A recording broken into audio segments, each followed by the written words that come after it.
आज हम लोग पाठ्य पुस्तक की कहानी गौरी, जिसकी रचनाकार सुभद्रा कुमारी चौहान जी हैं, उस कहानी को समझने का प्रयास करेंगे। उस समझने के क्रम में हम लोग 7 बिंदुओं पर ध्यान देंगे, जिसमें पहला बिंदु होगा रचनाकार सुभद्रा कुमारी जी का परिचय, दूसरा बिंदु कहानी के शीर्षक का औचित्य, तीसरा बिंदु कहानी का सारांश, चौथा बिंदु कहानी की प्रमुख पात्र गौरी का चरित्र चित्रण, जो कि 4 बिंदुओं पर हम लोग करेंगे। 5वां बिंदु में है सीताराम जी के घर आने के बाद एक ही व्यक्ति और रिश्ते के प्रति राधा कृष्ण जी, कुंती और गौरी के मन में क्या विचार उठते हैं। 6वां बिंदु होगा विवाह तय होने के बाद भी किन कारणों से गौरी की चिंता बढ़ती जा रही थी, अंत में ये चिंता किस प्रकार दूर हुई। और 7वां एवं अंतिम बिंदु होगा कहानी का उद्देश्य। आगे बढ़ते हुए हम लोग कहानीकार जो सुभद्रा कुमारी चौहान जी हैं, उनके विषय में परिचित होने का प्रयास करेंगे। श्रीमती सुभद्रा कुमारी चौहान का जन्म प्रयाग में सन 1904 ईस्वी में हुआ था। इनके पिता का नाम ठाकुर रामनाथ सिंह था। इनकी प्रारंभिक शिक्षा प्रयाग में हुई। 15 वर्ष की अवस्था में सन 1919 में इनका विवाह खंडवा निवासी ठाकुर लक्ष्मण सिंह चौहान के साथ हुआ था। विवाह के उपरांत कुछ समय तक इन्होंने बनारस में अध्ययन किया। असहयोग आंदोलन से प्रभावित होकर इन्होंने पढ़ाई छोड़ दी और स्वदेश सेवा का व्रत धारण किया। स्वतंत्रता संग्राम में भाग लेने के कारण इनको जेल यात्रा भी करनी पड़ी। मध्य प्रदेश की विधानसभा की ये सदस्य भी रही थी। अपनी मुकुल नामक पुस्तक पर शेक्सपियर पुरस्कार मिलते समय इनके जो विनम्रता पूर्वक भाव निश्चित हुए, वो देखने लायक है। हर पत्थर पर लिखा जहां बलिदान लक्ष्मीबाई का कौन मूल्य है, वहां सुभद्रा की कविता चतुराई का।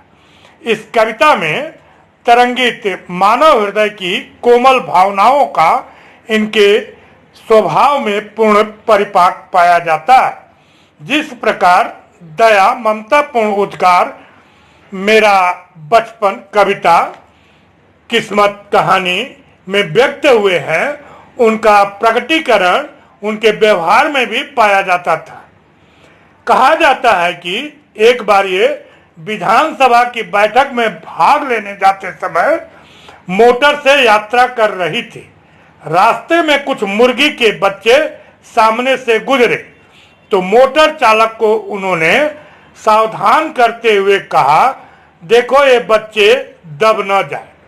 उनकी पुकार का परिणाम यह हुआ कि मुर्गी के बच्चों को बचाने के प्रयास में मोटर पुलिया से टकरा गई और फलस्वरूप दया और ममता की प्रतिमूर्ति की जीवन लीला समाप्त हो गई। इस प्रकार सन 1948 ईस्वी में मात्र 44 वर्ष की आयु में उनकी असामयिक मृत्यु हो गई। इनकी कविता और कहानी दोनों ही हिंदी के पाठकों को आकर्षित तथा प्रभावित करने में पूर्णतया समर्थ है। इनकी लिखी हुई रचनाएं कविता संग्रह मुकुल, त्रिधारा, कहानी संग्रह बिखरे मोती, उन्मादिनी। सुभद्रा कुमारी चौहान के जीवन एवं कार्यों के आधार पर हम उन्हें एक स्वदेशी एवं साहित्य सेविका के सम्मानित पद पर अधिष्ठित पाते हैं। उन्होंने अपने तन और मन से देश एवं साहित्य की सेवा की। इनके भाव रूपी बीजों से अंकुरित पद्य पौधे अपनी स्वाभाविकता, प्रभावोत्पादकता और ओजस्विता के कारण हिंदी साहित्य में सदा स्मरणीय रहेंगे। अतएव प्रत्येक दृष्टि से श्रीमती चौहान का हिंदी साहित्य में गौरवपूर्ण स्थान है। क्रम को आगे बढ़ाते हैं और कहानी के शीर्षक का औचित्य समझने का प्रयास करते हैं। सुभद्रा कुमारी चौहान जी ने हिंदी कथा साहित्य में अपनी रचनाओं से विशिष्ट स्थान बनाया है। इनकी रचनाएं सुदेश्य तथा समाज का दर्पण होती हैं। अपनी रचनाओं के माध्यम से चौहान जी ने इस कथन को साहित्य समाज का दर्पण होता है चरितार्थ करते हुए अपनी रचनाओं में दर्पण की भांति सामाजिक विसंगतियों का प्रतिबिंब समाज के समक्ष प्रस्तुत किया है। कहानी का शीर्षक जिज्ञासा वर्धक, संक्षिप्त और सारभाव अंतर्निहित होना चाहिए। यदि इन तत्वों के आधार पर गौरी कहानी के शीर्षक की समीक्षा की जाए तो यह पता चलता है कि कहानी का शीर्षक सार्थक है।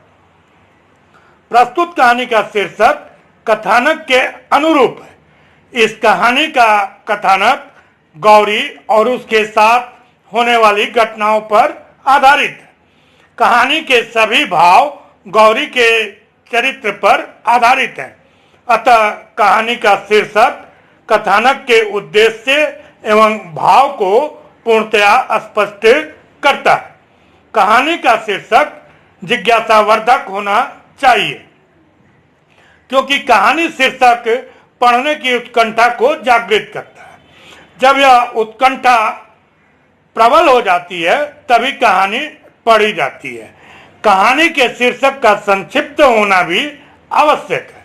गौरी कहानी का शीर्षक इस दृष्टि से भी महत्वपूर्ण है। इतना ही नहीं, कहानी के शीर्षक में कहानी का सार भाव अंतर्निहित है जो पूरी कहानी के सार भाव को समेटे हुए है। इस प्रकार शीर्षक के गुणों की दृष्टि से गौरी कहानी एक सफल कहानी है।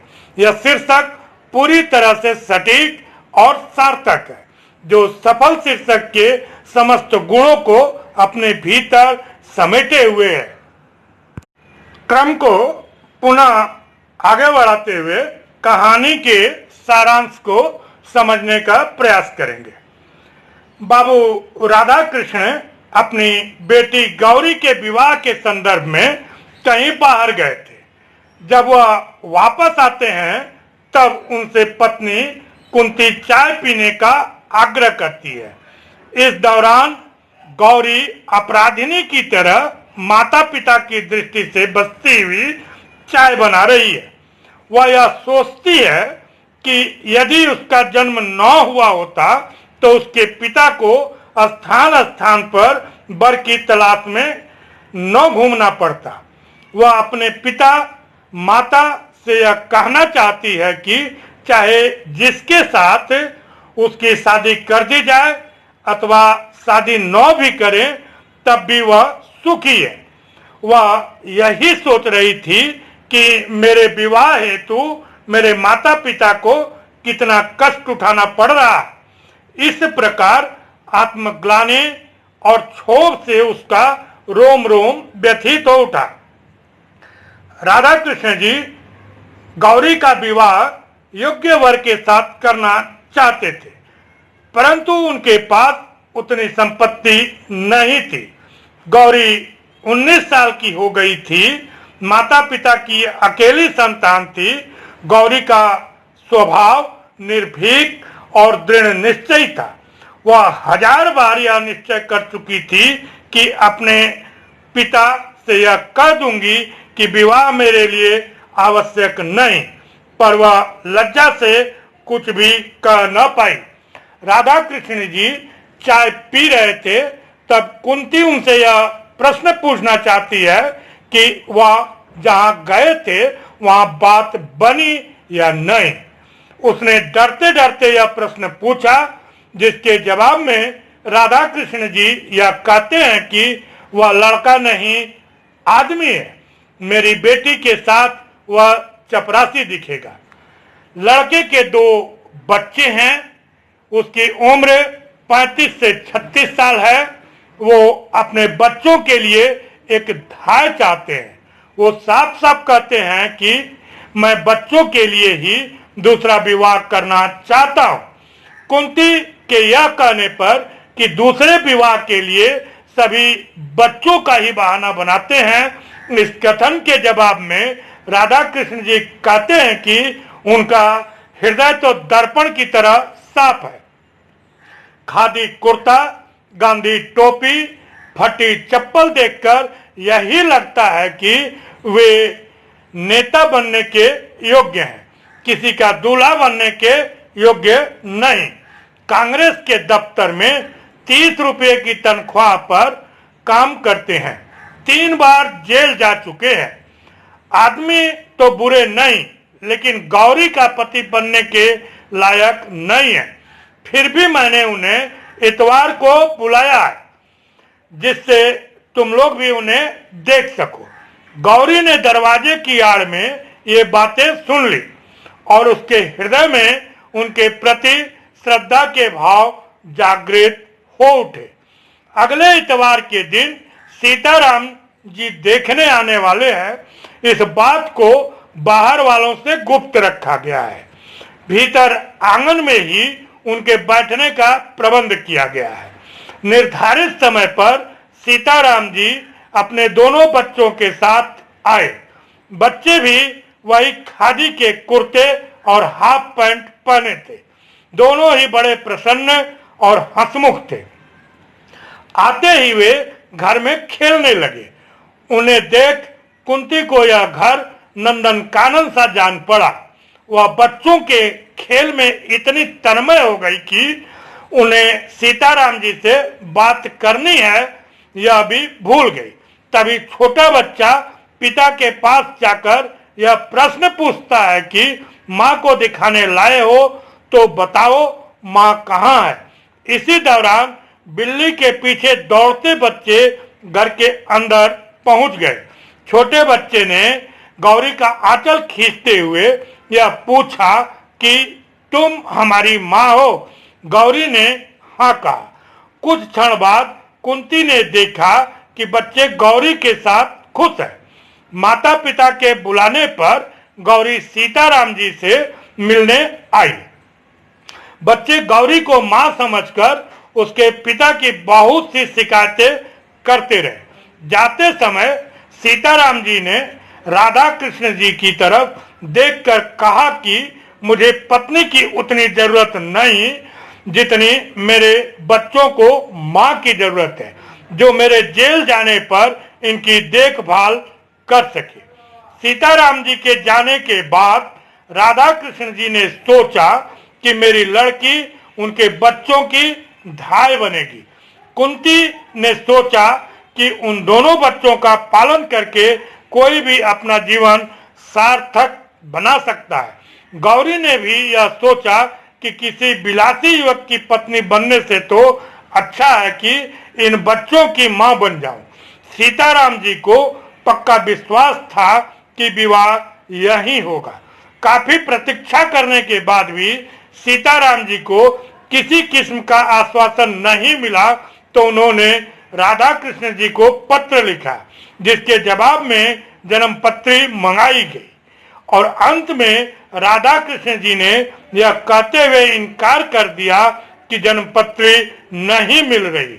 वहीं दूसरी ओर राधा कृष्ण जी ने गौरी के लिए एक दूसरा वर खोज लिया था, जो नायब तहसीलदार था। देखने में तनिक भी सुंदर भी नहीं था। फिर भी आगामी आषाढ़ में विवाह होना सुनिश्चित हुआ। कुंती और राधा कृष्ण जी दोनों बहुत ही खुश थे। दूसरी ओर गौरी के हृदय में बच्चों का भोला भाला चेहरा और सीताराम जी की प्रतिमा उभर आती है। वह यही सोचती थी कि सीताराम जी बीए पास करके नायब तहसीलदार बन सकते थे, लेकिन उन्होंने देशभक्ति का मार्ग चुना, जहां नायब तहसीलदार अंग्रेजों की गुलामी करने वाला है। यह सब सोचकर गौरी की चिंता विवाह की तिथि के नजदीक आने के साथ साथ बढ़ती जाती थी। विवाह की तय की गई तारीख से 15 दिन पहले नायब तहसीलदार के पिता का देहांत हो जाता है। जिसके कारण विवाह साल भर के लिए टल जाता है और गौरी की चिंता दूर हो जाती है। इसी बीच स्वतंत्रता के आंदोलन की लहर बड़ी तेजी से फैलती है। लोग गिरफ्तार होते हैं और उन्हें सजा भी मिलती है। यह सब देख गौरी को बच्चों की बड़ी चिंता होती है। इस दौरान एक दिन गौरी ने अखबार में पढ़ा कि सीताराम जी गिरफ्तार हो गए और उन्हें 1 साल की सजा भी हो गई। गौरी कुछ समय तक विचार करती रही, फिर अपनी मां से कानपुर जाने की बात करती है। थोड़ी सी बहस के बाद कुंती गौरी का विरोध न कर सकी। अंत में गौरी उसी शाम एक नौकर के साथ कानपुर चली गई। अब 1 साल बाद जब सीताराम जी घर के लिए चलते हैं तो यह सोचते रहते हैं कि कहारिन ने मेरे बच्चों को किस प्रकार रखा होगा। रास्ते में उन्होंने बच्चों के लिए गरम गरम जलेबियां खरीदी और घर में यह सोचते हुए घुसे कि बच्चों की हालत क्या होगी, लेकिन आंगन में वह गौरी को देखकर आश्चर्यचकित हो गए और गौरी ने भी उनकी पदधूलि माथे से लगाई। इस प्रकार कहानी समाप्त हो जाती है। क्रम को पुनः आगे बढ़ाते हुए कहानी की प्रमुख पात्र गौरी का चरित्र चित्रण करेंगे, जो मुख्य रूप से हम लोग 4 बिंदुओं पर करेंगे। आइए थोड़ी सी भूमिका के बाद वो 4 बिंदु देख लेते हैं। गौरी कहानी की मुख्य पात्र और नायिका गौरी है।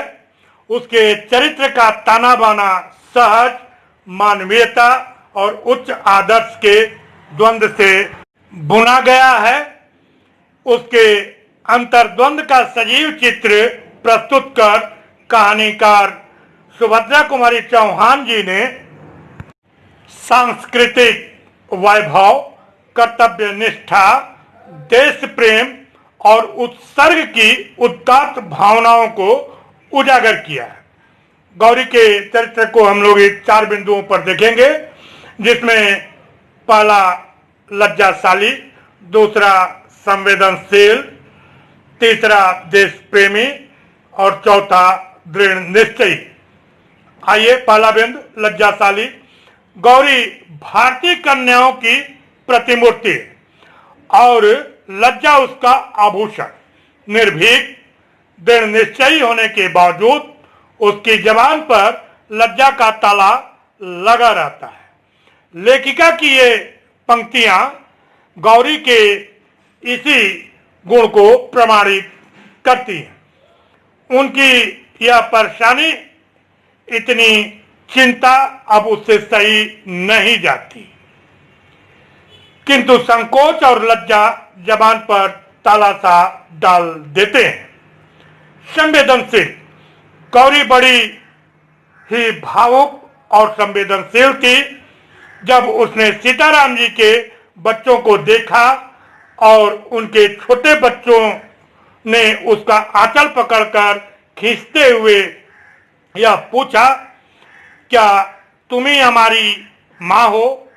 इस प्रश्न को सुनकर गौरी ने उस बालक को गोद में उठाकर कहा, हाँ। इस प्रकार यह प्रसंग गौरी की बच्चों के प्रति संवेदनशीलता को प्रकट करता है। इससे यह स्पष्ट हो जाता है कि गौरी बच्चों से कितना प्रेम करती है। देश प्रेमी।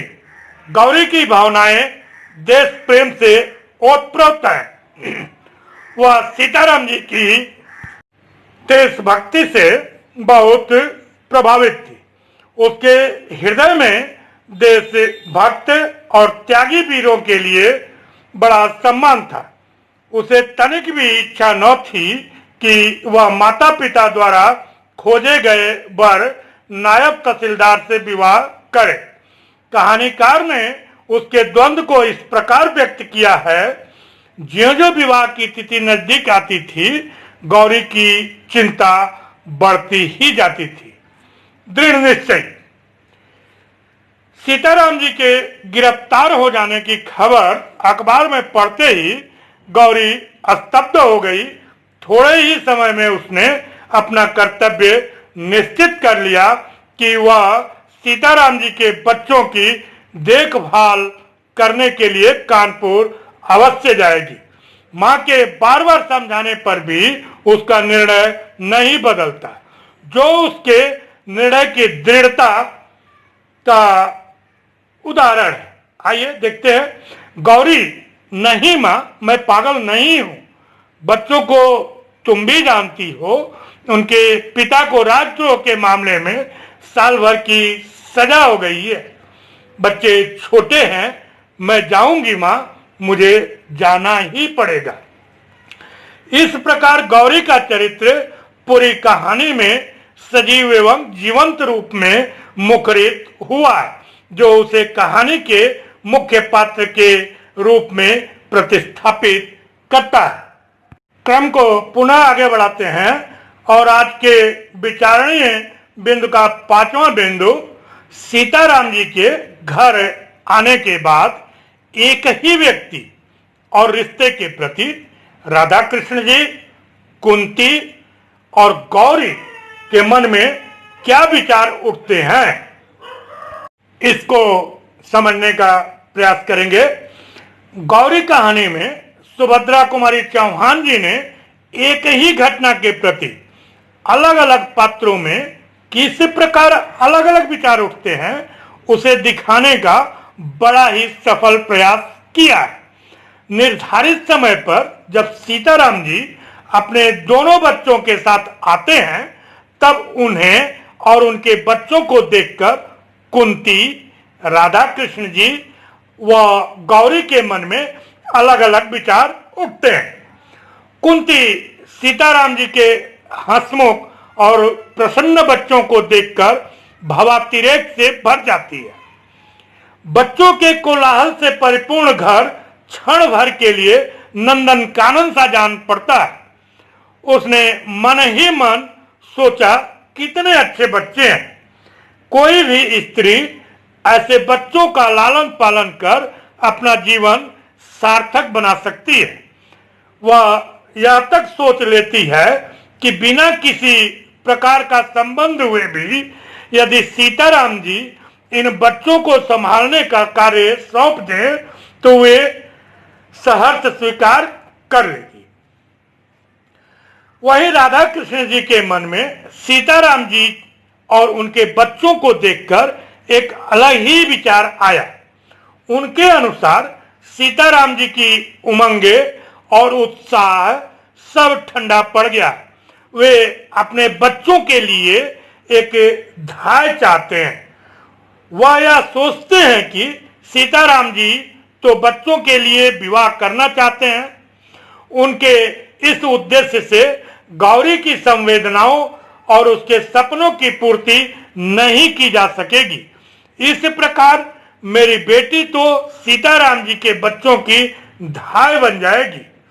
सीताराम जी और उनके बच्चों को देखकर राधा कृष्ण जी के मन में यह विचार उत्पन्न हुए।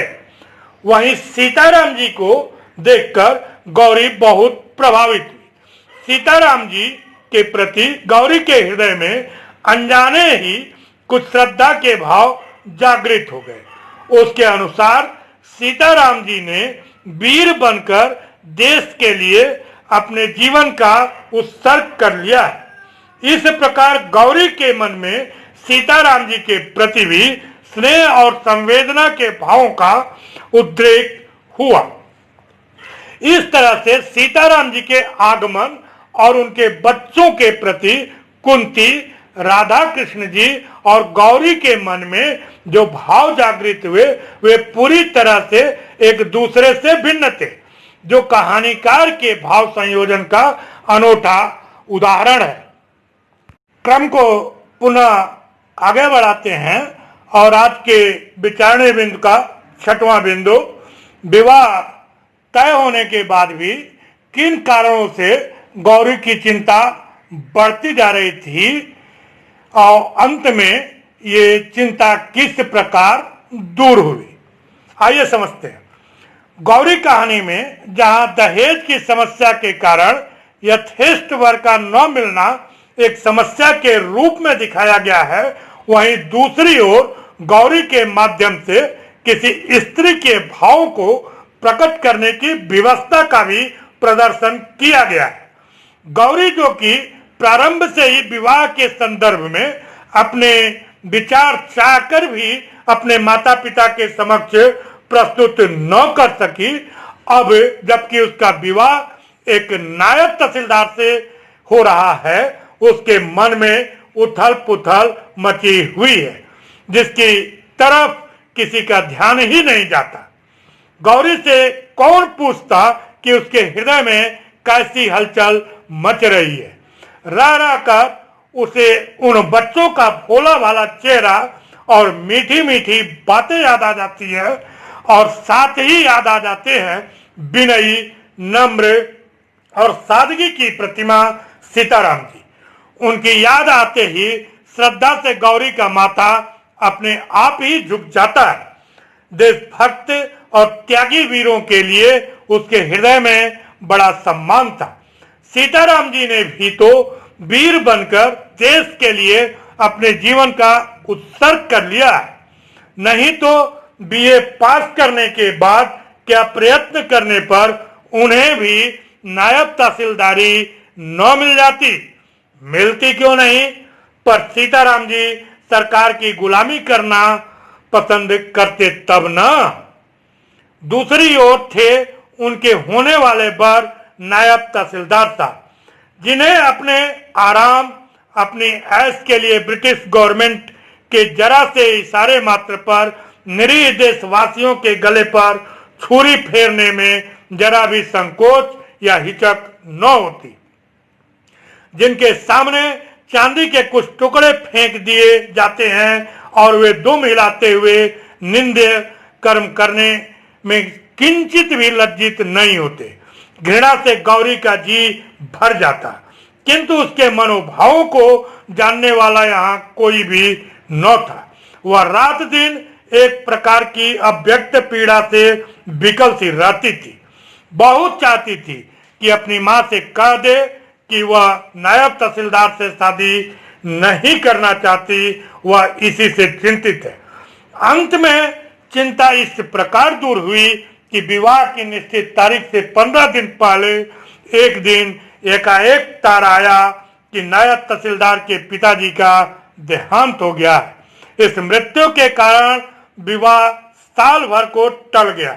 गौरी के माता पिता बड़े दुखी हुए, किंतु गौरी के सिर से जैसे चिंता का पहाड़ सा हट गया।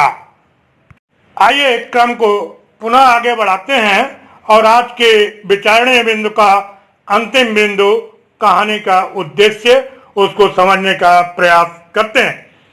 साहित्य वही सार्थक होता है जिसमें समाज का हित सन्निहित होता है। सुभद्रा कुमारी चौहान जी ने गौरी कहानी के माध्यम से जीवन के यथार्थ को प्रदर्शित करने का प्रयास किया। प्रस्तुत कहानी में कहानीकार ने समस्या को कलात्मक ढंग से प्रस्तुत किया तथा पाठकों को उनके समाधान के प्रयास की ओर उन्मुख किया। कहानी के माध्यम से कहानीकार जीवन के महत्तर मूल्यों को विवेचित, विश्लेषित कर पाठकों को नया प्रकाश दे सकता है। इस विधा में सूक्ष्मता से आंतरिक व बाह्य कृत्यों का पूरी स्वतंत्रता से आकलन व विवेचन हो सकता है। इस प्रकार से कहानी का उद्देश्य आनंद प्रदान करने के साथ साथ मंगलकारी व संदेश युक्त होना चाहिए। गौरी कहानी में कहानीकार का उद्देश्य स्पष्ट है। गौरी कहानी में जहां दहेज की समस्या के कारण यथेष्ट वर का न मिलना एक समस्या के रूप में दिखाया गया है, वहीं दूसरी ओर गौरी के माध्यम से किसी स्त्री के भावों को प्रकट करने की व्यवस्था का भी प्रदर्शन किया गया है।